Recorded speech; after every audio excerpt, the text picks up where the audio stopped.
بسم اللہ الرحمن الرحیم۔ آج کا موضوع سخن ہے لیڈرشپ کی تلاش۔ مرحوم شیخ محمد عبداللہ کے بعد لیڈرشپ کا جو خلا پیدا ہوا وہ آج تک پر نہ کیا جا سکا اور مستقبل قریب میں اس کی کوئی امید نظر آتی ہے۔ مرحوم کی شخصیت اس چنار جیسے درخت کی تھی جس کے نیچے خودرو گھاس بھی نہیں اگتی کجا کہ کوئی لیڈر ابھرتا۔ ان کی زندگی کے زوال، ان کی شخصیت کا زوال اس وقت شروع ہوا جب انہوں نے 1975 میں ہندوستان کے ساتھ اعتماد اور خلوص کے ساتھ ایک ایکارڈ کیا تاکہ نئے کشمیر کی بنیاد ڈالی جا سکے۔ لیکن یہ ان کی بھول تھی۔ یہ نہ صرف زوال کی علامت تھی، ابتدا تھی، بلکہ یہ ایک بہت بڑی غلطی تھی جس کا احساس انہیں زندگی بھر ستاتا رہا۔ مجھے ایک بزرگ نے کہا کہ مرحوم کے اندر یہ تحت شعور میں اس غلطی کا احساس تھا۔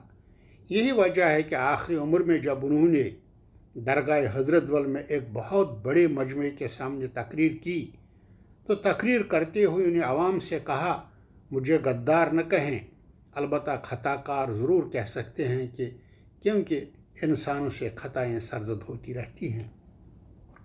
مرحوم کے سامنے یا ان کے ارد گرد جو ٹیم تھی وہ دھیرے دھیرے ان سے جدا ہوئی اور مرحوم آخری وقت میں تنہائی کا شکار رہے۔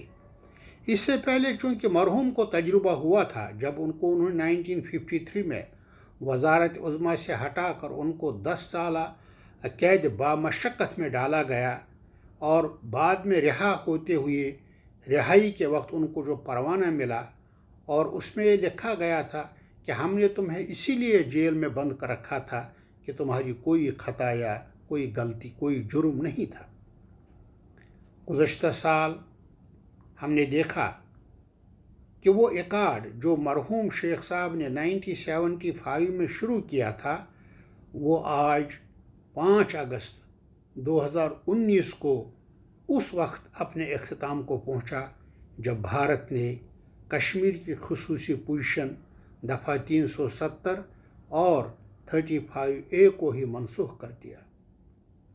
مجھے اس تفصیل میں جانے کی ضرورت نہیں، کہنا یہ ہے کہ مرحوم کو اس کا احساس تھا۔ انہوں نے اس کا تذکرہ اپنی کتاب میں بھی کیا ہے، آتش چنار میں، کہ میں نے اعتماد کے ساتھ، خلوص کے ساتھ، نیک نیتی کے ساتھ ہندوستان کے ساتھ ایکارڈ کیا تاکہ میں ان سے بھی رابطہ استوار کر سکوں اور کشمیر میں بھی سیاسی معاشی ترقی لے کے آؤں، مگر مجھے کیا معلوم وہ مجھے پیچھے سے چھرا گھونپ رہے تھے۔ حقیقت یہ ہے کہ لیڈرشپ قوموں کی آدھی جنگ ہوتی ہے۔ لیڈرشپ کے ذریعے سے قوموں کی آدھی جنگ جیتی جاتی ہے اور پھر جیسا لیڈر ہو ویسے قوم ترقی کرتی ہے۔ میں نہیں کہتا ہوں کہ کشمیر میں لیڈروں کی کوئی کمی ہے، آج بھی بے شمار لیڈر ہیں۔ ان کو چاہیے کہ شیخ صاحب کی تاریخ سے سبق حاصل کریں کہ ہم کہاں جا رہے ہیں۔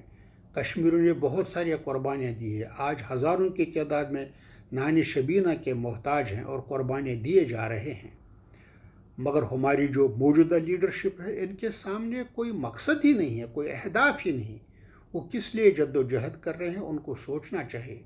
اور پھر عوام کو بھی یہ ذہن میں رکھنا چاہیے کہ کسی نے کہا ہے لیڈروں کی خطا جو ہے معمولی لغزش قوموں کے لیے صدیوں کا عذاب بھی بنتا ہے، اور وہ عذاب جس کو آج ہم بھگت رہے ہیں۔ اور پھر یہ کہ قوم کو چاہیے کہ لیڈرشپ کے انتخاب میں بڑے حساس طریقے سے اپنی رائے کا اظہار کریں اور ایسے لیڈر کو چنیں جو نہ جھکنے والا اور نہ بکنے والا ہو، نہ قوم کا سودا کرنے والا ہو۔ اور علامہ اقبال مرحوم نے کیا خوب کہا ہے، فطرت افراد سے اغماض تو کر لیتی ہے لیکن کرتی نہیں کبھی ملت کے گناہوں کو معاف۔ آج کی لیڈرشپ جو بھی ہے ان میں سے اگر سنسیئر اور خلوص کے ساتھ عوام کے سامنے آتی ہے، اپنی بات رکھتی ہے، تو میرے خیال میں عوام بھی ان کو قبول کرے گی۔ میں بھی بار بار سوچتا ہوں شاید میرا لیڈر ابھی بادلوں کے پرے چھپا ہے، یا شاید ابھی پیدا ہی نہیں ہوا جو میری اور میری قوم کی رہنمائی کر سکے۔ میں انہی باتوں پر اپنی بات ختم کرتا ہوں۔ اللہ تعالیٰ ہمارا